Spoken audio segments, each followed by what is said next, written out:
Singaraja siang ini. Pro 1, kanal informasi dan inspirasi. Pro 1. Kanal informasi dan inspirasi. Pro 1.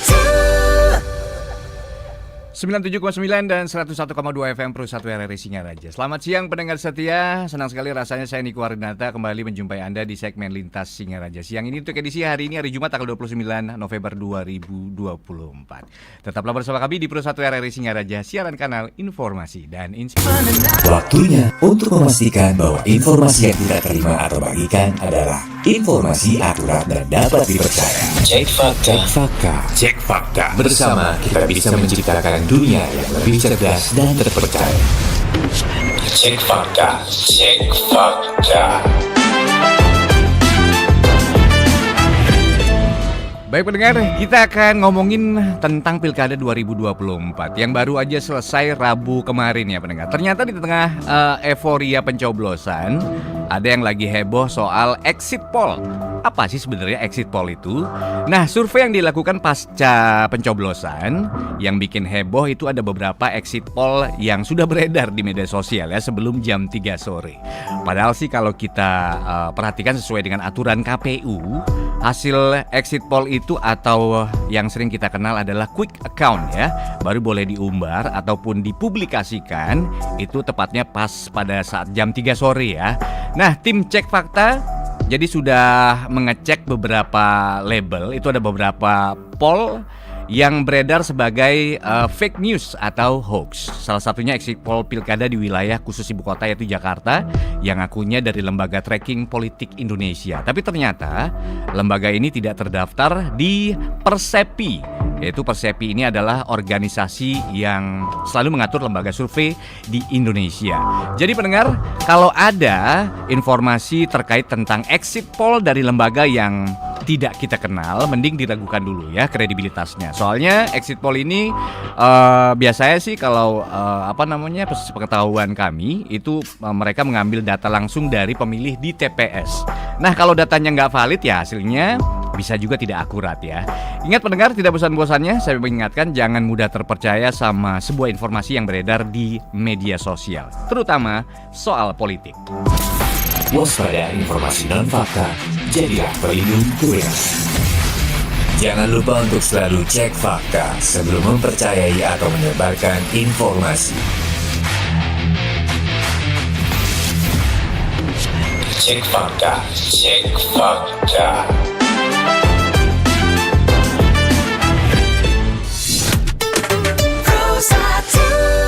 Menjadi salah satu faktor pemicu dan anak-anak pun untuk kejang itu di suhu yang berbeda-beda. Ada yang di atas 38 ke atas atau 40. Bahkan 40 baru kejang ada. Ada yang sudah baru 38 demamnya sudah kejang ada. Jadi penting untuk ibu-ibu dan bapak-bapak sebenarnya mengecek suhu, punya termometer kalau punya mengecek suhu panasnya pada tubuh anak ya. Karena itu ini informasi yang berharga buat kita. Informasi yang berharga, waduh. Kita sebagai orang tua memang dari dulu memang khawatir ya terhadap yang namanya demam. Waduh, jangan-jangan ntar kejang lagi begitu kan. Oke. Mungkin seperti Ibu Dokter katakan tadi mungkin ya, kita mungkin ingin membantu pendengar ya mengenali perbedaan. Mungkin penanganan seperti perbedaan demam bisa mengakibatkan kejang. Nah, perbedaan-perbedaan itu bagaimana cara kita membedakan kejang demam dan mungkin kejang-kejang lainnya? Jadi pada umumnya sih kejang demam itu adalah kejang yang terjadi pada kenaikan suhu 38 ke atas dan yang tentu disebabkan oleh faktor di luar otak. Dan bentuk kejang umum itu memang seperti kejang demam itu seperti kejang pada umumnya, seperti mata mendelik atau kadang berkedip, tubuhnya kaku, kaki tangan kaku, kadang anak-anak tidak bisa diajak bicara, tidak respon, bahkan pingsan begitu. Bedanya dengan kejang yang lain adalah pada saat kejang masih demam, sebelum kejang pun sudah demam. Sebelum kejang demam, demamnya yang mendahului kejang. Kemudian pada saat kejang masih demam, tidak bisa respon. Setelah kejang berakhir langsung sadar. Biasanya itu yang terjadi. Itu yang terjadi ya. Nggih. Kalau nggak salah kalau misalkan kejang-kejang itu kan tensi ya, kita bicara masalah tensi anak itu secara tidak langsung bisa naik ya. Mungkin ada faktor itu gara-gara tensi. Bukan ya? Kalau kejang demam memang karena demamnya yang mendahului. demam. Tapi kalau misalkan setelah itu ada tensi naik, mungkin karena memang ada proses di otak gitu. Oke, mungkin sekarang kita harus memberitahu berarti ya paduan-paduan praktisnya seperti apa. Apa mungkin yang harus dilakukan para orang tua ketika tahu saat anaknya mengalami kejang demam? Ya, jadi Bapak Ibu orang tua sekalian, yang pertama kali dilakukan adalah usahakan tetap tenang. Itu yang pertama kali dilakukan. Pada saat melihat anaknya kejang demam, pada saat demam kejang, begitu kejang disertai demam, amankan anak dari tempat yang berbahaya seperti dari listrik, air maupun pecah belah. Ya, pertama amankan dulu pasien, amankan dulu anaknya. Lingkungan sekitar amankan dulu ya. Mungkin Iya. ada barang-barang apa Yang bisa melukai. yang bisa begitu. melukai. Oh, emang Iya. kejang kalau pada kebetulan saya belum sempat mengalami, mungkin anak saya belum sempat ya. Tapi Semoga tidak. tapi biasanya itu gimana? Apakah anak pada saat kejang itu mereka bisa merespon sesuatu mungkin terhadap barang-barang di sekitar begitu, Dok? Kalau mereka tidak bisa merespon, justru mereka tidak sadar. Cuma yang berbahaya adalah gerakannya. Karena gerakannya ya? ya bentuk Oke. kejang itu berbeda-beda. Ada yang kaku terus badannya, ada yang kelojotan. Nah, yang kelojotan ini yang bahaya. Kelojotan tuh kayak apa? Ya yang ini Iya, ya? yang kayak ya Oke, Gerakan oke, yang oke. tidak terduga. Gerakan yang tidak terduga, mungkin Iya. tangannya mengarah kemana begitu ya. Iya. Oke. Kalau menurut Ibu Dokter ada mungkin pernah kasus-kasus yang kejang beresiko pada anak? Kira-kira dokter pernah mengalami atau melihat begitu? Oke, iya. Jadi yang berisiko itu sebenarnya saya lanjutkan dulu tadi penanganannya nih Pak. Iya. Biar ini. Jadi setelah diamankan, jangan memasukkan benda apapun ke dalam mulutnya. Seperti jangan memasukkan tangan, kayu, sendok, jangan. Dan justru miringkan dia agar keluar makanan, muntahan, apapun yang ada di dalam mulutnya. Karena jika ada benda di dalam mulutnya, itu akan menyebabkan potensi sumbatan nafas. Justru misalkan terluka, bisa jadi darahnya menyebabkan sumbatan nafas ke saluran nafas malah jadinya. Itu berarti pengaruh juga dokter ya? Enggak, benar Pak. Berarti harus dibiringkan badannya. Dibiringkan Entah itu badannya. ke kiri atau ke kanan bisa ya? Enggak, betul. Kalau berbahaya, memang sangat berbahaya kalau misalnya terlentang itu ya. Iya. Waduh, iya. Oke, baik pendengar, terkait dengan topik yang kita bahas di siang hari ini di Klinik Angkasa, kami mengundang Anda pendengar untuk bergabung bersama kami di line telepon dan juga di line WhatsApp. Kalau di line telepon Anda bisa bergabung melalui 24644 dan di line WhatsApp di 081139999790. Mungkin Anda ingin bertanya terkait topik yang kita bahas di siang hari ini itu mengenai kejang dan demam ya. Baik, kita lanjutkan. Mungkin dokter, apakah semua anak yang mengalami demam itu akan mengalami kejang? Tidak. Tidak ya? Ya. Oke, mungkin bisa dijelaskan. Ya, jadi ini lanjutannya juga. Kemudian setelah mengamankan, tidak memasukkan apapun, jangan lupa direkam dan tidak memaksakan kejang itu berhenti sendiri. Tidak boleh, harus ditunggu sampai berhenti dan setelah berhenti dibawa ke unit gawat darurat. Nah, bagaimana kita cara pencegahan kejang demam ini adalah dengan cara menurunkan panasnya tadi. Gitu. Jadi memang tidak semua anak bisa kejang pada saat demam, tapi kalau sudah memang demam anaknya, memang harus diturunkan panasnya dengan apa? Dengan pemberian anti panas atau obat penurun panas seperti paracetamol, ibuprofen. Cuma yang harus dihindari adalah bahan aktif asam asetil salisilat. Itu mempunyai efek tidak baik itu atau efek sejenis apa serius. itu? Sejenis apa dok yang berbahaya itu yang dokter katakan tadi? Itu sejenis tablet juga. Tablet juga Obat ya? itu, obat memang asam asetil salisilat memang penurun panas juga, tapi kontraindikasi terhadap anak karena dapat menyebabkan yang namanya sindrom Reye gitu. Jadi itu efek yang serius memang pada anak, begitu Pak. Nah, selain dengan obat-obatan juga bisa dibantu dengan ini tadi kompres. Jadi kompresnya harus kompres hangat, tidak boleh kompres dingin. Biasanya kalau dulu orang tua dulu dikompres dengan Kompres ini ini ya. malah. Dingin ya. Itu gimana Itu dok? kekeliruan. Gimana? Jadi kalau kompres hangat itu menurunkan set point dari suhu yang terekam di otaknya. Jadi kita seolah-olah membuat suhu di sekitarnya juga panas. Jadi secara tidak langsung nanti set pointnya akan turun juga di Akan otak. turun juga ya. Selain itu juga melonggarkan pori-porinya. Begitu. Berarti harus yang hangat ya. Harus hangat, Bukan yang dingin ya. bukan yang dingin. Kalau dulu biasa orang tua kita kan mengajarkan, kompres aja pakai RS gitu biasanya kan. Oke. Ternyata itu terbalik ya, salah Keliru ya. nih, Kak. Baik. Nah, kompres hangat pun saya biasanya mengedukasi ke para orang tua adalah hangat air kuku, hangat kuku gitu. Oh, hangat air kuku. Oke. Kalau misalkan sudah pada saat mengkompres pun di kening, di lipatan siku, lipatan ketiak. Nah, itu misalkan suhu airnya udah di bawah suhu hangat-hangat kuku harus diganti. Itu ya. Jadi biar Kalau sudah mulai dingin harus cepat diganti. harus cepat ya? diganti. Begitu. Biasanya prosesnya berapa lama tuh durasinya?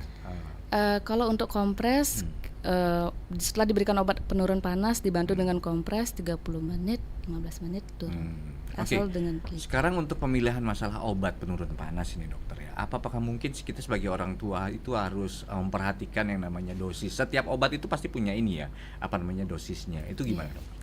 Ya, perlu diperhatikan dosisnya. Dosis juga didapatkan dari berat badan anaknya. Dosis nanti diberikan oleh dokter ya, yang memberikan resep atau memberikan terapi obatnya, begitu. Oke. Nah kalau misalkan kita belum sempat nih konsultasi sama dokter dan tiba-tiba anak mengalami kejang begitu dokter ya, dan di rumah ya secara otomatis orang tua pasti melakukan sesuatu ya kan, mungkin ingin membeli obat. Nah langkah-langkah pertama mungkin yang harus diperhatikan adalah obat ya. Seperti ibu dokter bilang tadi harus disesuaikan dengan berat badan. Nah itu gimana dokter kita cara menyampaikan ke apotik misalkan ini belum tahapnya memang belum ini ya konsultasi ke dokter, itu gimana? Boleh dikasih tahu usianya. Usia ya? Ya, jadi nanti usianya ada rata-rata berat badannya rentangnya berapa gitu. Gitu. Sebenarnya pada kejang demam sih, kalau misalkan ini pengalaman pertama kali, ya langkah yang tadi yang harus dilakukan, amankan pasien, tetap tenang, terus biarkan kejangnya berhenti dan rekam kalau bisa. Itu juga informasi yang berharga bagi dokternya. Kemudian setelah selesai demam, setelah selesai kejang, kalau menurunkan demamnya juga bisa diberikan paracetamol, begitu. Oke. Ini ada pendengar nih yang bertanya dokter. Selamat siang, salam rahayu, mau nanya kepada ibu dokter. Bila mana anak kejang-kejang, penanganan apa yang paling pertama kita lakukan? Saya Jero Wahyu Tajun. Baik, suksema, terima kasih buat Jero Wahyu Tajun. Mungkin ibu dokter ingin menanggapi, silakan. Selamat siang Pak Jero. Yang tanggapi pertanyaannya. Jadi yang pertama adalah tetap tenang ya Pak. Yang seperti yang bilang tadi, hindarkan barang berbahaya, amankan anak. Kemudian tidak memasukkan apapun ke dalam mulut anak. Bapak nanti memiringkan anaknya yang sedang kejang sehingga cairan, muntahan, makanan apapun keluar dari mulut anak untuk menghindari sumbatan jalan nafas. Dan jangan lupa untuk direkam ya Pak.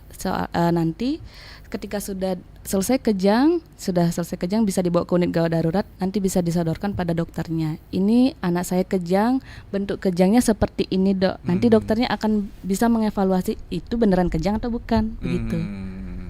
Apakah itu hanya faktor karena tingginya suhu panas tubuh pada anak ya? Mungkin dia diem gitu aja ya. Kadang gitu, kadang mungkin gerak dikit atau agak ini dikit dikira kejang, juga bisa seperti itu. Bisa dilihat dari mata juga dokter ya? Kalau anak pada anak matanya mendelik ke atas biasanya. Oh gitu ya? Iya, Mendelik ke atas, kadang mendelik ke kiri juga bisa atau ke kanan, ke samping malah bisa.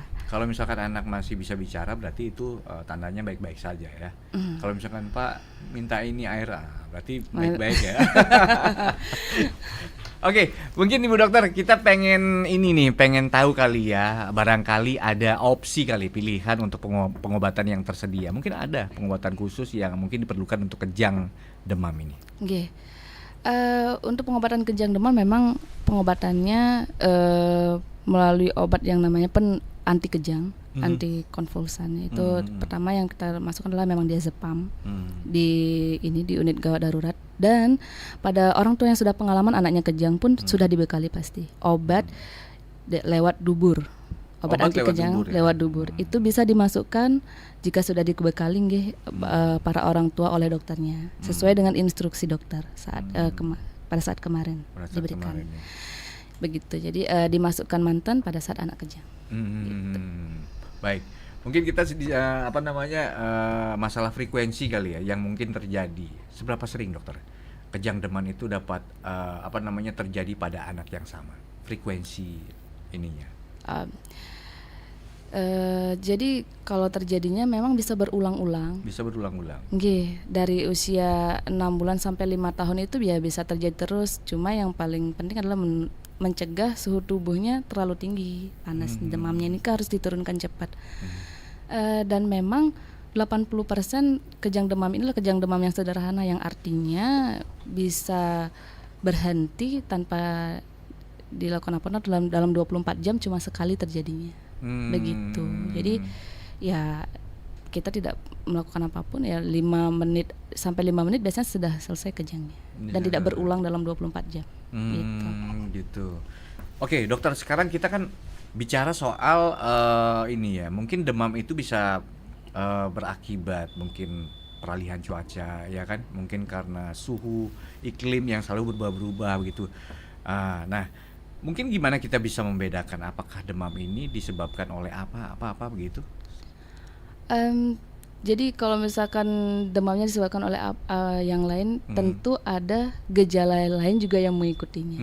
Kalau semisal demamnya disebabkan oleh batuk pilek, ya memang ada keluhan pada anak di bagian saluran napas atasnya. Tenggorokan biasanya ya, panas dalam gitu ya.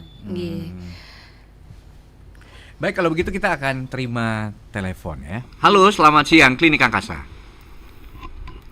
Selamat siang itu. Ya, selamat siang. Dengan Bapak Dimas. Bapak Dimas, baik Bapak Dimas, mungkin ada yang mau ditanyakan kepada Ibu Dokter. Silakan Bapak Dimas. Ya, Ibu Dokter dari mana ini? Selamat siang Pak. Begini Bu, tadi kan membahas masalah kejang ya. Mungkin di luar topik, tapi penyakit juga Bu. Mau tanya sedikit. Ini apa penyebab untuk sesak itu Bu? Kalau bernapas tuh sampai ya sesak lah. Ini anak saya baru 11 tahun sekarang aja dan sekolah Bu. Dari kemarin itu sesak. Kalau bernapas tuh sulit tidur dan sulit. Itu apa penyebabnya dan apa tindakan selanjutnya? Pertanyaannya. Ya. Terima kasih. Baik, terima kasih Bapak Dimas. Mungkin gimana dokter? Jadi kalau sesak, Pak, memang banyak faktornya. Ada yang dari dalam paru-paru, ada yang dari luar paru-paru, begitu. Kalau dari dalam paru-paru bisa karena infeksi saluran napas, bisa karena alergi yang bisa menyebabkan asma, kenten. Dan kalau dari luar paru-paru bisa karena jantung, tapi pada anak biasanya jarang. Terus yang kedua bisa karena asam lambung yang meningkat. Dari saluran cerna juga bisa, begitu. Jadi kalau anak sesak pasti ada keluhan lainnya. Apakah dia pilek sehingga terbilang sesak mungkin karena memang sulit bernafas, memang sedang pilek anaknya, atau memang kalau dilihat riwayatnya sampai kadang anak-anak bunyinya ngi itu udah asma berarti. Ya, misalnya kalau dari pernafasannya ya kalau kita dengar ya. Iya. Ya langkah selanjutnya adalah memberikan obat untuk pelega dan segera dikontrolkan ke dokter gitu. Jadi obat peleganya itu dapat dari dokternya. Jadi, nanti karena sesak nafas itu masih banyak kecurigaannya. Jadi ya penanganannya kita bisa berikan oksigen, bisa berikan pelega, bisa. Oke dokter, kalau boleh tahu apa sih mungkin riwayat-riwayat penyakit yang mungkin udah ada pada anak begitu ya, yang selalu menyebabkan kejang pada saat demam berulang-ulang kali begitu. Itu apa? Mungkin riwayat-riwayat yang harus kita ketahui sebagai orang tua. Jadi kalau membicarakan tentang kejang, ya yang pertama kalau misalkan memang kejang demam saat itu tentu riwayat orang tua. Dan yang kedua, ini adalah tanda bahaya dari kejang demam sendiri.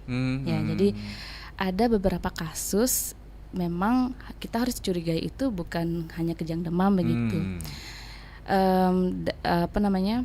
Jadi yang kejangnya di luar dari rentang usianya tadi, di luar dari usia 6 sampai 5 tahun. Kalau di bawah 6 bulan, kita harus curiga apakah itu radang selaput otak atau radang otak begitu. Kemudian misalkan kejangnya lebih dari 15 menit, ini juga bahaya. Karena ini definisinya juga menjadinya kejang demam kompleks gitu. Memang kejang demam itu ada dua sebenarnya, kejang demam sederhana dan kejang demam kompleks. Cuma sejauh ini studi membuktikan 80% memang kejadiannya adalah kejang demam sederhana. Dan yang kejang demam kompleks ini adalah kejang demam yang sudah kejang berulang kali, lebih dari 24 jam sudah lebih dari sekali. Setelah 15 menit masih tetap kejang. Dan yang berbahaya lagi adalah setelah kejang anak tidak sadar, tidak respon, begitu. Dipanggil atau diperintah pun tidak mau. Nah, itu dokter pasti akan melakukan pemeriksaan lanjut, pemeriksaan lab, bahkan sampai CT scan bisa, gitu. Dan yang kecurigaannya itu paling sering ya memang meningitis, radang selaput otak tadi, atau ensefalitis radang otak, gitu. Ya, apalagi kejang yang tidak ada demamnya. Waduh, itu lebih bahaya lagi ya. Itu lebih berbahaya. Bisa berkelanjutan itu sepertinya dokter ya. Oke, sekarang kita berbicara soal kejang kompleks ya dokter ya. Kejang kompleks ini mungkin apakah berkaitan dengan penyakit-penyakit bawaan anak? Mungkin biasanya sih dokter itu melihat penyakit bawaan pada anak itu di usia berapa? Mungkin 5 tahun ke atas atau berapa? Kalau penyakit bawaan memang berarti emang sudah ada ini ya dari bawaannya sendiri. Teridentifikasinya. Sebenarnya kejang demam yang perlu kita yang tekankan di sini adalah kejang demam adalah kejang yang terjadi di atas usia 38 derajat Celcius suhu tubuhnya dan terjadi karena proses di luar otak begitu. Nah, kalau kejang demam kompleks kan maksudnya adalah kejang demam yang lebih dari 15 menit gitu. Untuk mengetahui apakah ini ada bawaan atau genetik atau tidak. Kalau misalkan ada bawaan atau tidak, memang sudah ada bawaan, itu salah satunya adalah kejang demamnya. Yang perlu kita perhatikan adalah justru hal yang lain, apakah ini berlanjut menjadi karena memang ada 5% kasus dari kejang demam ini akan menjadi epilepsi. Epilepsi, oh iya. Oke, baik, nanti kita lanjutkan lagi Bu Dokter ya. Sekarang ada penelpon yang masuk, mungkin ingin bertanya. Halo, selamat siang, Klinik Angkasa. Selamat siang, Niko Adrinata. Ya, selamat siang dengan Pak Komang Armadakah di sana? Betul. Betul, baik Pak Komang, silakan, mungkin ada yang mau ditanyakan. Selamat siang, Dokter Putu. Selamat siang, Pak. Ya, ini saya kan dulu 6 tahun yang lalu saya sempat diponis meningitis di otak tuh. Terus saya selama setahun tuh kejang-kejang, terus setelah itu dikasih obat sama dokter selama setahun tuh saya minum. Ternyata 2 tahun harusnya minum, tapi setahun udah sembuh, udah nggak pernah kejang. Nah, terus saya mau nanya dokter, boleh nggak nanya, ini kan untuk dewasa nih. Nah, saya apakah bisa kambuh nih kejang saya yang dulu itu?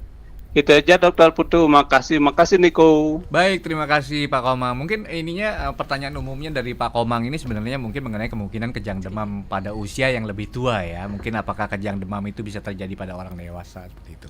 Mungkin silakan, Ibu Dokter. Kalau kejang demam pada orang dewasa tidak ada. Oh, tidak ada. Tidak mungkin terjadi. Maksudnya sangat sedikit. Sangat begitu. sedikit ya terjadi pada. Justru kita harus mencurigai kejang yang lain tadi. Makanya kan tadi dia meningitis. Oke. Baik, mungkin bisa dijelaskan. Oke, jadi untuk pengobatannya sesuai dengan instruksi dokter mantan Pak, nanti setelah 2 tahun akan dievaluasi lagi. Begitu. Karena memang pengobatan kejang pun ada evaluasi yang bertahap begitu. Jadi memang harus rajin kontrol juga untuk mengetahui efikasi dari obat, dan yang kedua efektivitasnya tentu, dan apakah ada perubahan atau tidak.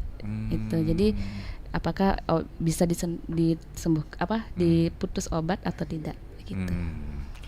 Kalau biasanya sih kalau ya, apa namanya kejang demam yang terjadi di usia yang lebih tua itu berarti beda ya jenisnya ya. Ya. Oh, beda, Sudah- bukan demam lagi itu ya. Bukan kejang. Biasanya ya, kita pernah nggak juga- terjadi itu kalau misalkan ini ada usia mungkin sekitar 17 tahun begitu Iya. pada anak-anak usia remaja.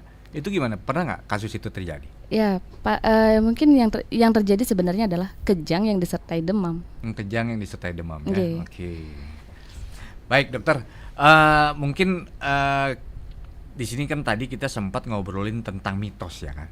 Tentang mitos untuk menangani anak di saat demam tinggi dengan apa namanya mengompres dahi anak itu dengan air dingin ya. Nah, sekarang kita berbicara soal mitos yang umum yang beredar lah ya tentang kejang demam. Mungkin untuk meluruskan informasi apa saja mitos yang dokter tahu yang umum beredar tentang kejang demam.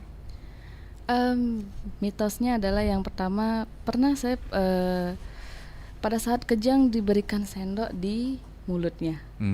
Itu menghentikan apa enggak jawaban. Itu malah berbahaya untuk anaknya sendiri karena bisa menyebabkan perlukaan, memasukkan apapun. Nah, kalau boleh tahu tuh mitosnya sebenarnya apa itu kalau untuk memasukkan sendok di lidah di mulut Agar itu? tidak tergigit mungkin, Pak. Oh gitu. Ya. Iya, Emang karena kadang memang pada saat kejang ini selain kejang demam ya kejang pada anak pun orang pada saat kejang pun memang tidak boleh dimasukkan apa-apa ke mulutnya karena takut lidahnya putus begitu karena tergigitnya, tapi tidak, itu justru melukai yang lain gitu takutnya. saking digigitnya keras Iya, begitu ya kan sampai- kasihan ya giginya ya. Ya mungkin rasa Oke. kasihannya gitu. Berarti apa lagi nih selain itu sendok? Sejauh ini hanya itu sih. Hanya itu ya. saya apa ya sering ketemu pasien tuh iya saya kasih sendok ini biar nggak kegigit, oh jangan ibu, jangan dikasih apa-apa gitu, atau dia saya bangunin bu, saya gini, saya paksa biar bangun, jangan ditahan Atau juga, banyak juga gitu. mitos yang beredar ditepok kadang-kadang ya, Itu juga ditepok tidak bisa. tangannya apa atau pipinya itu gimana? Apakah boleh atau gimana? Sebaiknya jangan. Jangan ya. Ya, karena seperti tadi, kejang itu identik dengan kata yang mendadak, gerakan yang tiba-tiba begitu.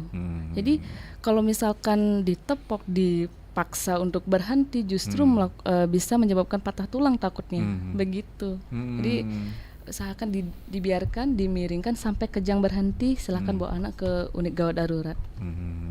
Oke, waduh luar biasa sekali ya penjelasannya ya.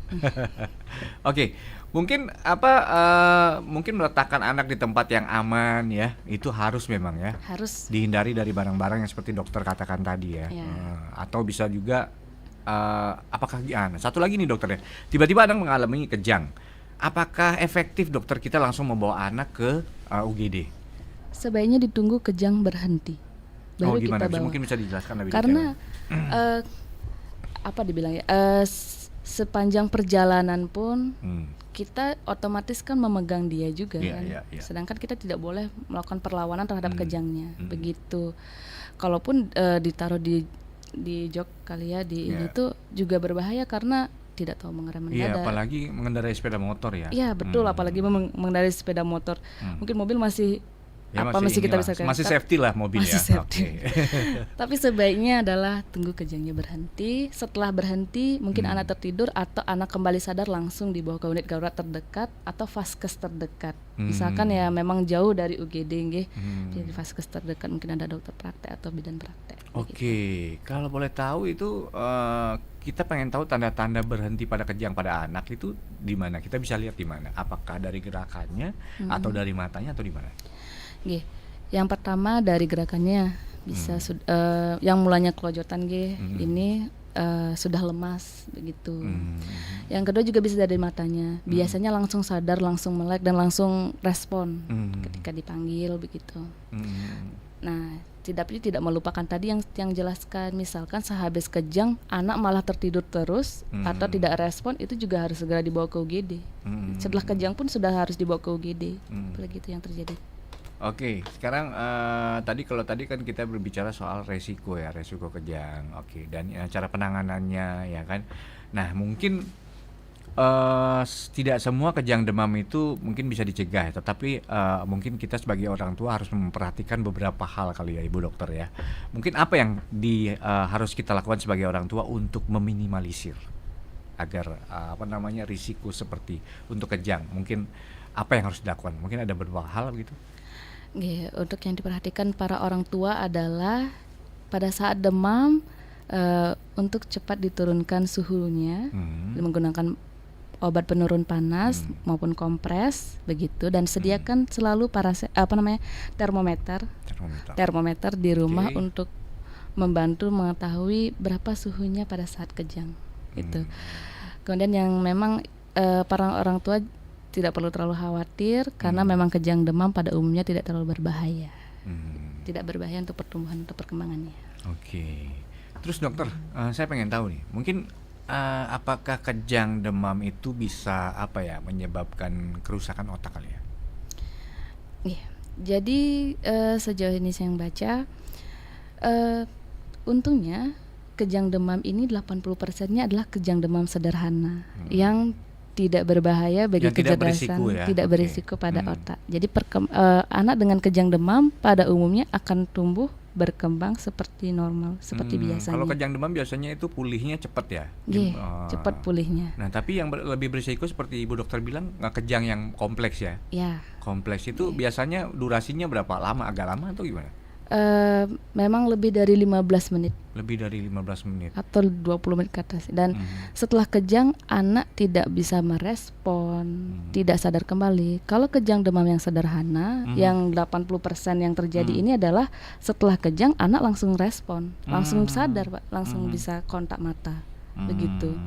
Tapi kalau malah ingin tidur terus, tidak respon, dipanggil juga tidak menyahut, diperintah juga tidak mau, ya ini harus dokter akan melakukan evaluasi lebih lanjut, pemeriksaan otak, pemeriksaan laboratorium begitu. Oke, baik. Ini sudah ada komentar yang masuk dari Ibu Niluh ya.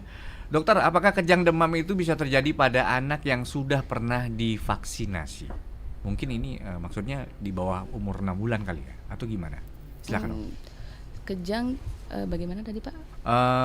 Dokter, apakah kejang demam itu bisa terjadi pada anak yang sudah pernah divaksinasi? Jadi justru status kejang demam ini tidak melihat status vaksinasinya, begitu. Asal memang ada demam dan memang sebelumnya ada riwayat genetik pada orang tuanya kejang demam, bisa terjadi, gitu. Gitu ya. Jadi walaupun dengan riwayat kejang demam tuh anak masih harus. Nah, seandainya vaksinasi. kalau anaknya lahir prematur misalnya dokter ya, mungkin dilihat dari riwayat sebelum kita imunisasi kan biasanya itu para suster kan melihat riwayat kelahirannya seperti apa gitu kan. Dan tiba-tiba ya namanya juga manusia itu kan pasti ini kayaknya dilihat dari tubuh fisik anak sudah mulai membaik kan ya kan. Nah, tiba-tiba dokter mengizinkan untuk imunisasi ya kan. Ya itu gimana? Apakah setelah diimunisasi apalagi anak sudah punya riwayat yang namanya prematur itu bisa mengalami kejang, dokter? Bisa saja. Bisa saja ya? Ya, karena dan kejang demam ini tidak membatalkan atau tidak menunda vaksinasi. Maupun ada riwayat kejang demam, anak harus tetap vaksinasi. Dan riwayat kelahiran prematur itu tidak berkaitan sejauh ini. Tidak ada hubungannya ya? Iya. Kadang-kadang kan sempat sih, saya waktu ada di timur sana, teman sempat mengalami ubun-ubunnya keras setelah diimunisasi dan raut wajahnya, warna kulitnya berubah menjadi kuning seperti itu. Dan langsung saya bilang aja, langsung aja bawa ke ini dokter spesialis anak. Setelah dibawa ke dokter spesialis anak, kebetulan dokter mengatakan langsung bawa ke UGD, ini anaknya udah kejang gitu. Sebelumnya emang ada mengkonsumsi apa gitu. Saya antar waktu itu kan, saya ini saksi. Dan dia bilang ini habis diimunisasi begitu. Nah itu gimana dokter ininya? Ya kemungkinan memang kemungkinan alergi bisa. Dan yang kedua memang dosis, apakah dosis pengaruh ya?